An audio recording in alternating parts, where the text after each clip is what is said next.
बच्चों, आज हम न्यूक्लिक एसिड के बारे में अध्ययन करते हैं। तो मालूम है कि न्यूक्लिक एसिड दो प्रकार का होता है, एक डीएनए और एक आरएनए। आज हम जो चर्चा करेंगे वो डीएनए के बारे में बात करेंगे। किसके बारे में? डीएनए के बारे में चर्चा करते हैं, जिसे डीऑक्सीराइबोन्यूक्लिक एसिड कहा जाता है। क्या बोलते हैं? डीऑक्सीराइबोन्यूक्लिक एसिड कहा जाता है। जो डीएनए होता है वो क्या होता है? Polymer of DNA is a polymer of nucleotide. ये आपको याद रखना है। डीएनए क्या होता है? न्यूक्लियोटाइड का बहुलक होता है, ठीक है। और ये जो डीएनए होगा वो सेल्स के न्यूक्लियस में क्रोमोसोम पर उपस्थित होता है। जो कोशिका है उसके केंद्रक में जो गुणसूत्र होते हैं उस पर पाया जाता है। इसके साथ साथ में जो डीएनए मॉलिक्यूल है वो कुछ सेल ऑर्गेनेल्स या कोशिकांग होते हैं उनके अंदर भी पाया जाता है, जैसे माइटोकॉन्ड्रिया और क्लोरोप्लास्ट, उसके अंदर भी हमको डीएनए देखने को मिलेगा। डीएनए अधिकांश जीवधारियों का आनुवंशिक पदार्थ होता है, जेनेटिक मटेरियल होता है।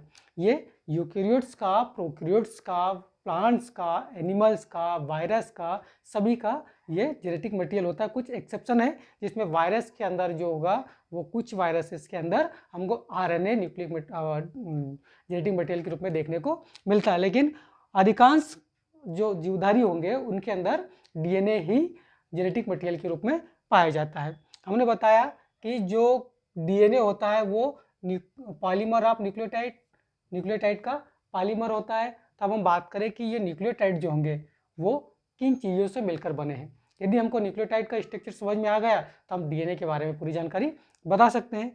तो जो न्यूक्लियोटाइड्स होते हैं वो मुख्य रूप से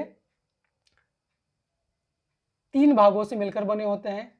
एक होता है पेंटोस शुगर और दूसरा होता है नाइट्रोजेनिक बेसेस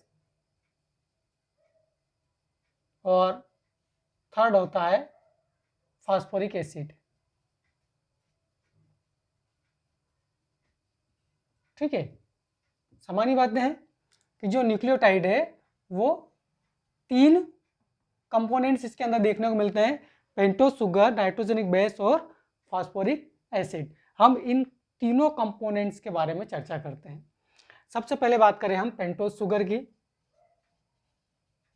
किसकी? पेंटोस शुगर की। जो पेंटोस शुगर होगी, नाम से पता चला पेंटोस मतलब 5, तो इसमें 5 कार्बन पाए जाते हैं। पेंटोस शुगर में 5 कार्बन पाए जाते हैं। ये दो प्रकार की होती है, एक होती है राइबोस शुगर और दूसरी होती है deoxy ribo sugar. Deoxy ribose sugar, ठीक है। अब हम इन दोनों का स्ट्रक्चर देखते हैं। पहले हम राइबोस शुगर का स्ट्रक्चर देखें कि ये कैसा होता है, उसके बाद में हम डीऑक्सी राइबोस शुगर का देखेंगे। तो जो राइबोस शुगर है इसमें oxygen, then carbon, carbon,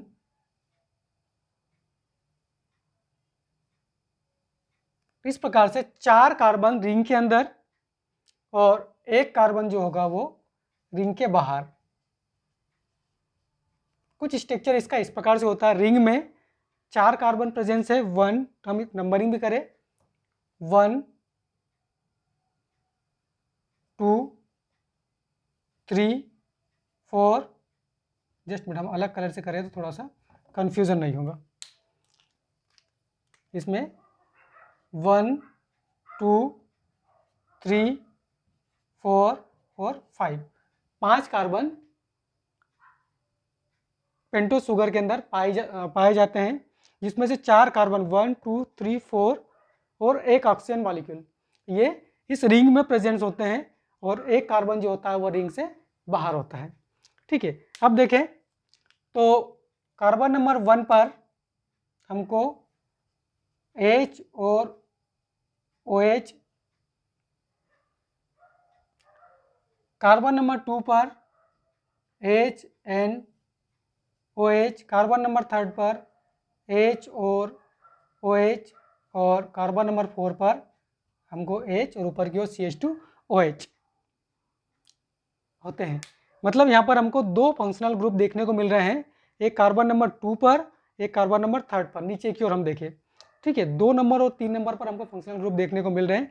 first पे भी देखने को मिल रहा है और फिफ्थ भी देखने को मिल रहा है। तो हम नीचे का बात करें सेकंड, और हमको कॉन्सेंट्रेट करना है सेकंड और थर्ड पर। तो थर्ड वाला जो है कार्बन, उस पर भी हमको फंक्शनल ग्रुप देखने को मिल रहा है, और सेकंड वाले पर भी हमको फंक्शनल ग्रुप देखने को मिल रहा है। ये स्ट्रक्चर है राइबोस शर्करा का। ये क्या है? Ribose sugar.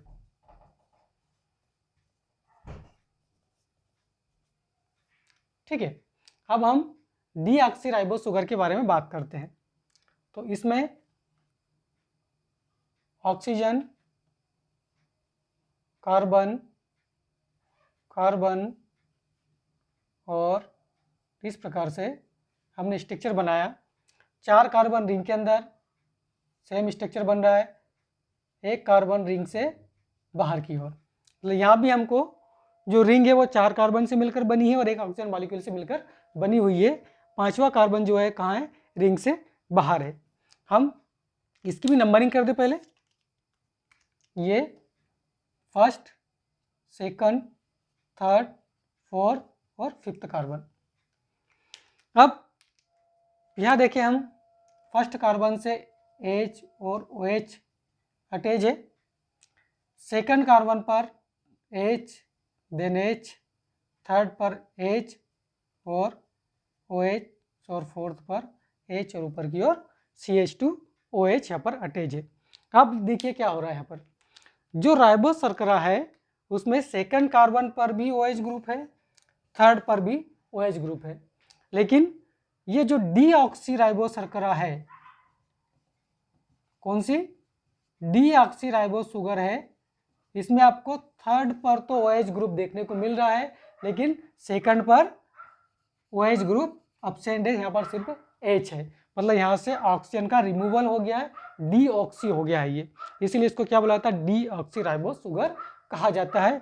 ये डीऑक्सीराइबोस शुगर जो होता है वो डीएनए के अंदर पाया जाता है।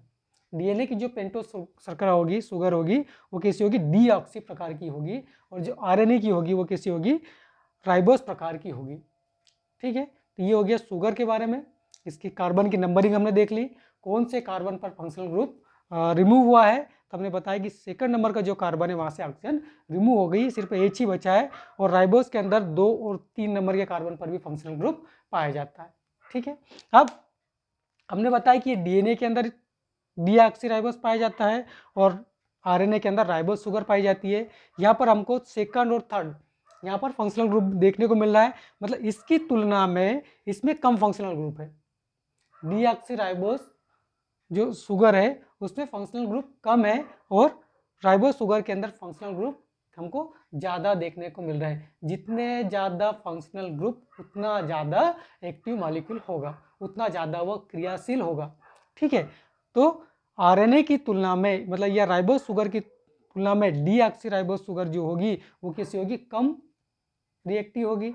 ठीक है, जो कि हमारे जेनेटिक मटेरियल के लिए आवश्यक है कि उसको स्टेबिलिटी प्रदान करे, वो स्टेबल हो। इसलिए डीएनए के अंदर कौन सी शुगर पाई जाती है? डीऑक्सीराइबोस शुगर पाई जाती है, ताकि ये कम क्रियाशील हो और इसकी स्टेबिलिटी बनी रहे।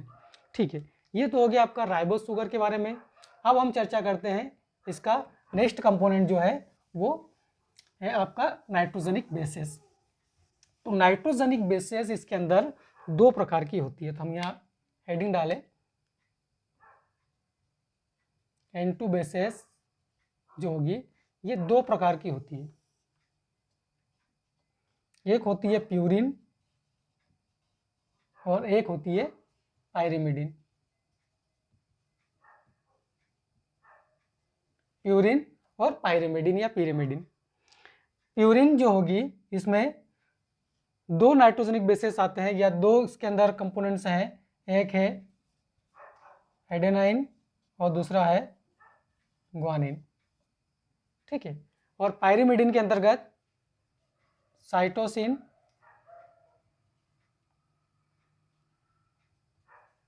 थायमिन एंड थर्ड है यूरेसिल। ये 3 इसके अंदर पाई जाती है, 1 2 और 3rd।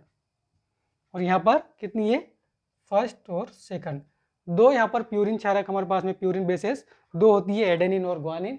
और पायरिमिडिन यहाँ पर कितनी होती है, 3 होती है, साइटोसिन, थायमिन और यूरेसिल। ठीक है। प्यूरिन जो बेसेस होती है वो कैसी होती है, डाइसाइक्लिक होती है। प्यूरिन बेसेस कैसी होती है, डाइसाइक्लिक होती है, मतलब 2 रिंग की मिलकर बनी होती है। जबकि जो पायरिमिडिन होती है वो कैसी होती है, मोनोसाइक्लिक होती है। पायरिमिडिन कैसी होगी, मोनोसाइक्लिक, मतलब एक ही रिंग की बनी होती है। उसके बाद में प्यूरिन जो बेसेस होती है उसमें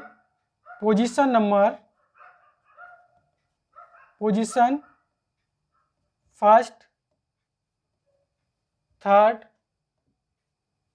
7th एंड 9th पर क्या पाया जाता है, नाइट्रोजन पाई जाती है, नाइट्रोजन प्रेजेंस होती है।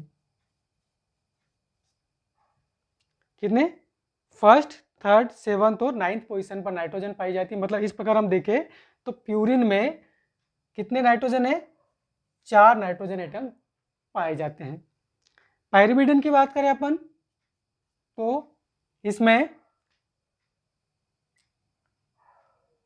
Position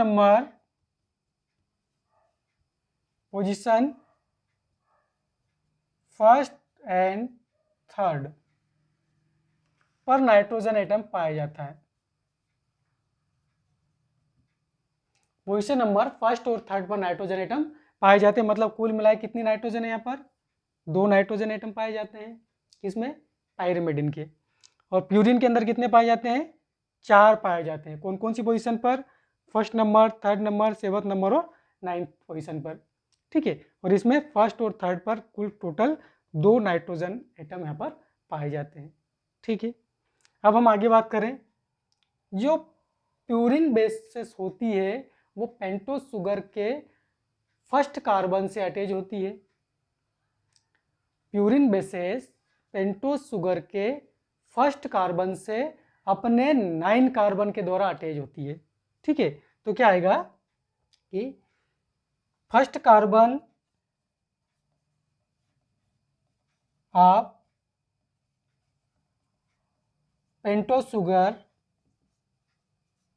1st carbon of pentose sugar and 9th position, 9th position of purine base.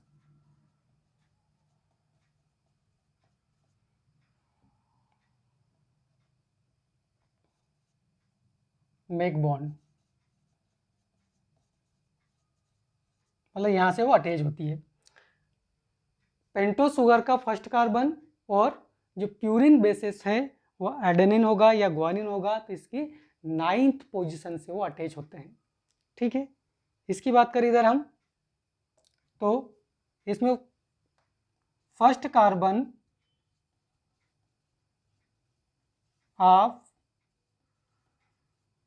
Pentose sugar and 1st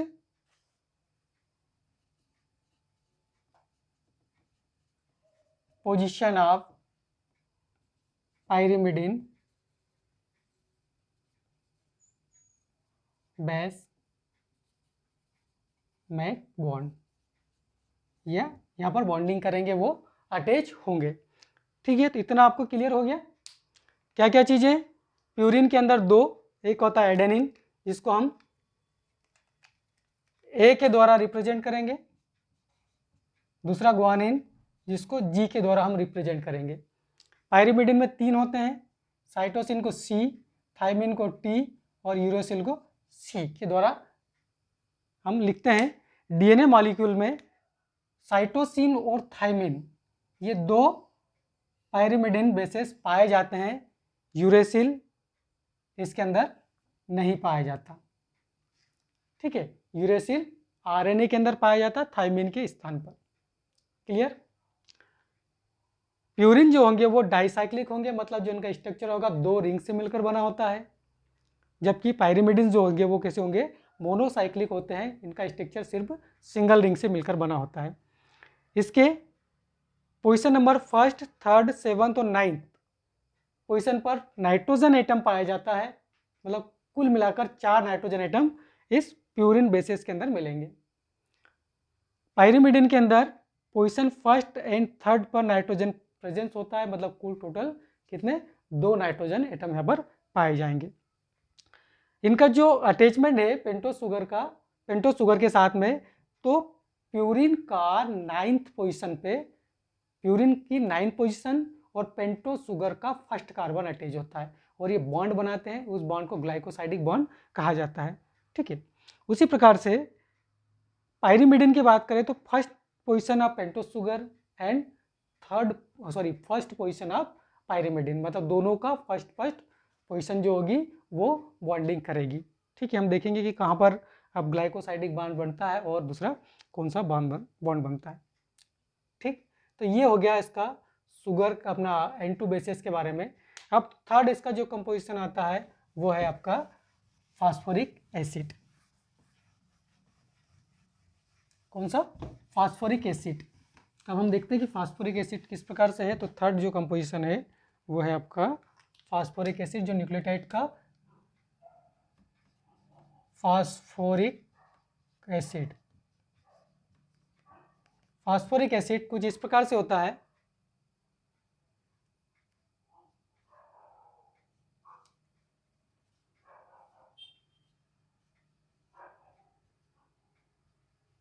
ये फास्फोरिक एसिड उसके अंदर प्रेजेंस होगा न्यूक्लियोटाइड्स में। इस प्रकार से हम देखें तो न्यूक्लियोटाइड्स में क्या क्या होगा। डीएनए न्यूक्लियोटाइड की बात करें तो हमारे पास में 4 प्रकार के डीएनए न्यूक्लियोटाइड प्राप्त हो जाएंगे। हम इसका नामकरण पहले कर लें। जो नाइट्रोजनिक बेसिस है, यदि एडेनिन है, दूसरा ग्वानिन है, साइटोसिन है एंड थाइमिन है। ये नाइट्रोजनिक बेसिस है। इनके जो न्यूक्लियोटाइड होंगे उनको बोला जाएगा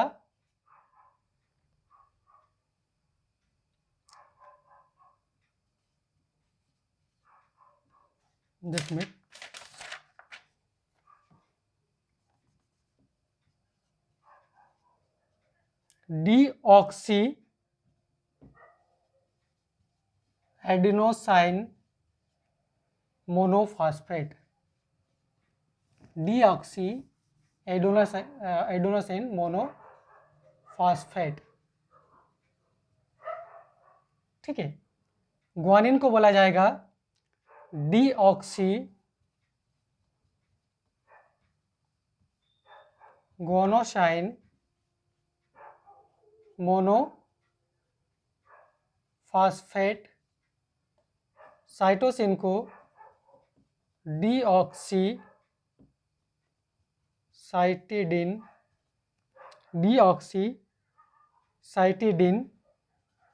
मोनोफॉस्फेट,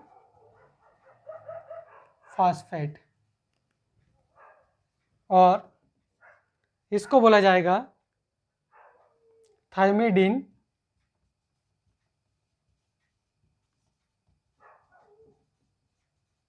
मोनोफॉस्फेट।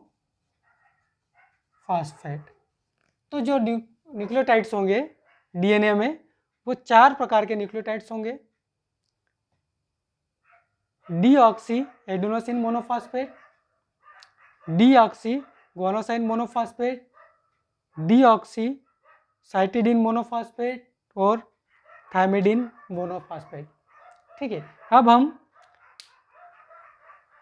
न्यूक्लियोसाइड का स्ट्रक्चर बनाने का प्रयास करते हैं कि किस प्रकार से इस पर अरेंजमेंट होता है। तो हम सबसे पहले पेंटोस शुगर बनाएंगे, उसके बाद तब कुछ चीज़ें क्लियर होती चली जाएगी। तो ये आपका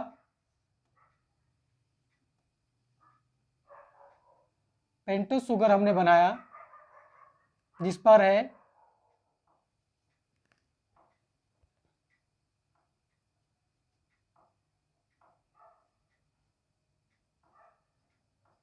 CH2OH यहाँ जुड़ा हुआ है और ये carbon number first, second, third, fourth और ये फिफ्थ। हमने जो बताया था कि जो शुगर होगी, पेंटोस शुगर होगी, उसके फर्स्ट कार्बन पर नाइट्रोजनिक बेसेस जुड़ते हैं। तो इस पोजीशन पर N2 बेस जुड़ेगी, फर्स्ट कार्बन पर नाइट्रोजनिक बेसेस यहाँ पर जुड़ेगी और जो फास्फोरिक एसिड है वो पेंटोस शुगर के 5वें नंबर के कार्बन के साथ में जुड़ता है। तो यदि हम यहाँ पर फास्फोरिक एसिड का स्ट्रक्चर बनाए तो कुछ इस प्रकार से होगा। ये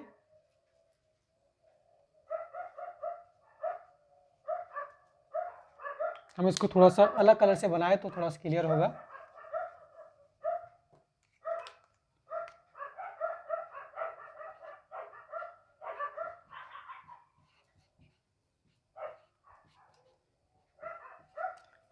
तो इसमें यहां से एक वाटर मॉलिक्यूल अलग हो जाएगा, ठीक है।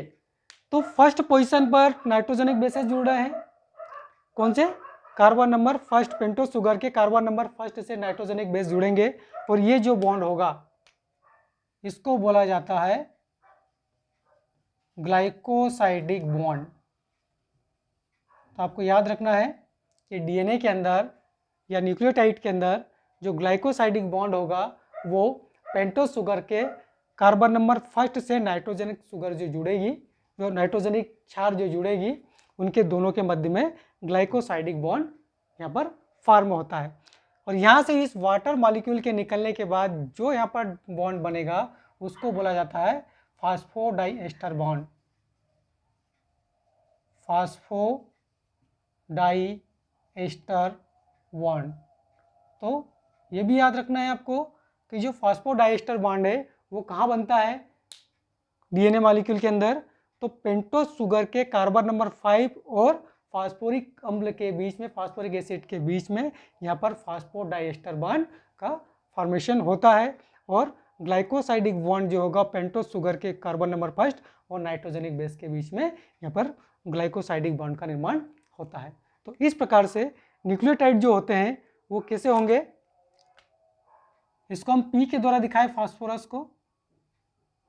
पहले हम बताइए ये शुगर जो है कैसी है, डीऑक्सी शुगर है, डी के द्वारा दिखाया अपन। इसको थोड़ा सा कंप्लीट कर दें हम। ये होगा H OH H H H OH और H। तो यदि हम डीऑक्सी राइबोस शुगर को हम डी के द्वारा दिखाएं, इसके साथ में कौन अटैच है? इसके साथ में यहाँ पर नाइट्रोजनिक बेसेस हैं, नाइट्रोजनिक बेसेस यहाँ पर अटैच है। साथ में इसमें कौन अटैच है? फास्फोरस अटैच है, ठीक है। तो न्यूक्लियोटाइड बराबर क्या होगा?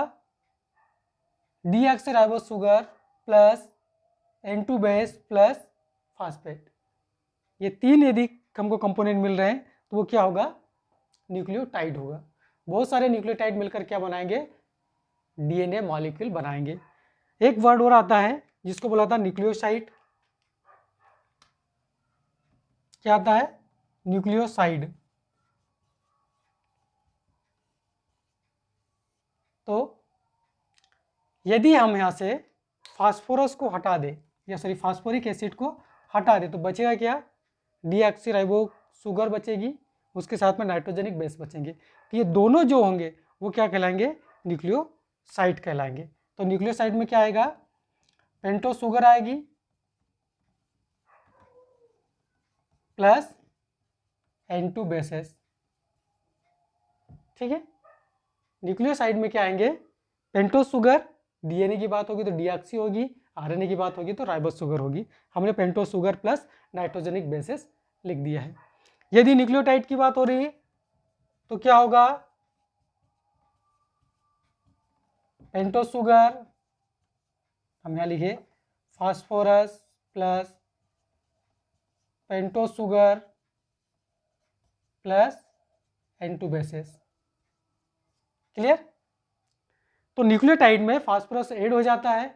यदि हम फास्फोरस को रिमूव कर दें तो क्या बन जाएगा, न्यूक्लियोसाइड बन जाएगा। यदि हम ऐसा लिखे कि nucleoside equal to nucleotide minus P, सही होगा। क्या लिखे हम कि न्यूक्लियोसाइड इक्वल टू, यदि हम ऐसा लिखे nucleoside equal to nucleotide minus P, सही होगा। ये न्यूक्लियोटाइड से यदि हम फास्फोरस को रिमूव कर दे तो क्या बन जाएगा, न्यूक्लियोसाइड बन जाएगा। ठीक है, यह हम लिखे nucleotide equal to nucleoside plus P phosphoric acid, सही होगा। तो ये कॉन्सेप्ट आपको ध्यान रखना है कि जो न्यूक्लियोसाइड है उसके साथ में यदि फास्फोरस अटैच हो जाता है, फास्फोरिक एसिड अटैच हो जाता है, तो क्या बनाता है, वो न्यूक्लियोटाइड बनाता है। हमने पोजीशन बता दी कि जो पेंटोस शुगर होगी उसमें फास्फोरिक एसिड कार्बन नंबर 5 के साथ में यहाँ का जो OH ग्रुप है और इसका जो OH ग्रुप है, यहाँ से वाटर मॉलिक्यूल यहाँ पर रिमूव हो जाएगा, डिहाइड्रेशन होगा और यहाँ पर फास्फोडाइस्टर बॉन्ड बनेगा। मतलब कार्बन नंबर 5 पर फास्फोरिक एसिड अटैच होता है, कार्बन नंबर 1 पर नाइट्रोजेनिक बेसेस अटैच होते हैं। ठीक है, ये हो गया न्यूक्लियोटाइड और न्यूक्लियोसाइड के बारे में जानकारी। उम्मीद है आपको ये जो लेक्चर है आपको समझ में आया होगा। यदि आपको वीडियो लेक्चर अच्छा लगा हो तो आप इसको अपने दोस्तों को शेयर कीजिए, लाइक कीजिए और अपने दोस्तों को फॉरवर्ड कीजिए ताकि उनको भी ये लेक्चर उनको प्राप्त हो सके और ज़्यादा से ज़्यादा मात्रा में हमारे चैनल को देखिए।